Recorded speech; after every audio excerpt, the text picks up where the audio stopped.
રક્ષાબંધન છે. રક્ષાબંધન છે આજે? હો એવું મને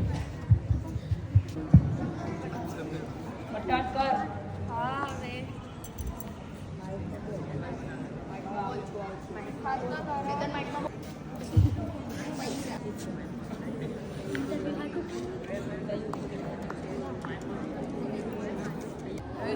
તે લોકો તેમના ઇન્ટરવ્યુ માટે નીકળી ગયા છે.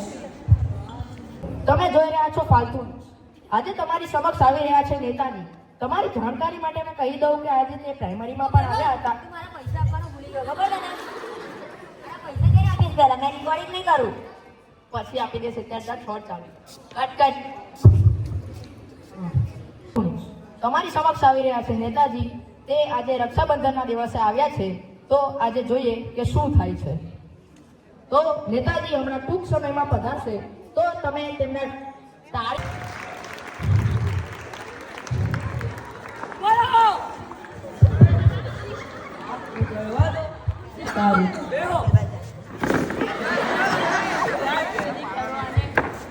નેતાજી તમે લાગ્યું નથી ને? એમને ના મેં કહી દઉં?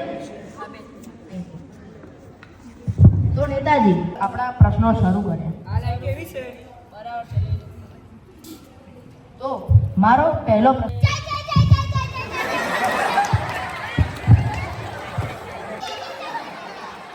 આવવા જોઈએ. તો હવે નહીં આવ્યો છે.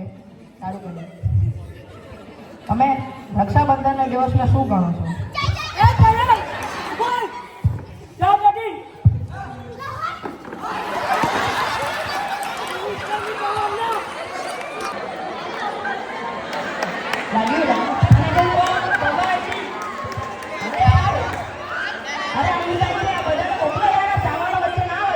મને લાગે છે એને બી પૈસા નથી મળ્યા.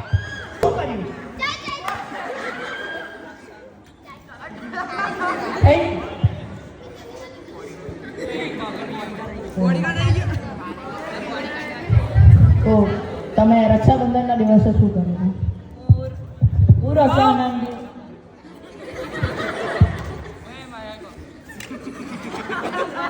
પીવા દઈ. જલ્દી નહીં પીવાની. શું જોયું?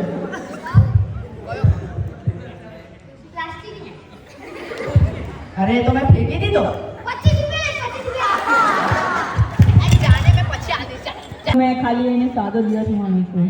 કેમ કે એનામાં કશું વધારે હોતું નથી. બેન રાખી બાંધે અને એને 500,000 રૂપિયા આપી રવાના કરી દેવાના. બસ. શા માટે તમે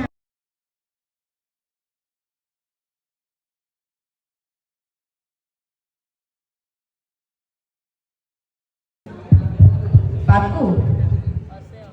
અને તમે કેટલા રૂપિયા આપ્યા? 500 રૂપિયા આવે. 500. તમારા મુજબ 500 રૂપિયા કઈ ઓછા ના કહેવાય. હા ભાઈ બોલો, બેજતી થઈ જશે. ચૂપ રે. નહીં 500 ની 500 ને પાછળ બે મીંડા લગાવી દે. એટલે તમે 50,000 આપ્યા હતા. બહુ ઓછો. કેવી છે સ્વભાવના? એ તો એ આટલી સારી નથી, કશું કરતી નથી. બસ ખાલી ખર્ચ કરવાનું, એને કશું આવડતું નથી. સારી ભેટ આપવી જોઈએ એને. તમે તો આપને અનુમતિ મળી ગઈ છે મિત્રો. હવે આપશે આ નેતાજીની બહેન. ટૂંક સમયમાં તે આવશે. તમે તાળી પાડો.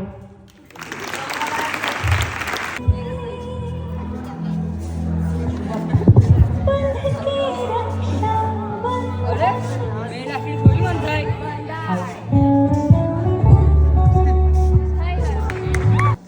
બોલ ભાઈ.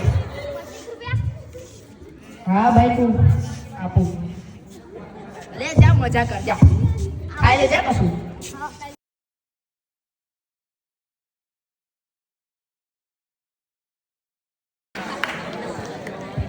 તો મને આશા છે કે તમને આ નાટકમાં ખૂબ જ મજા આવી હશે.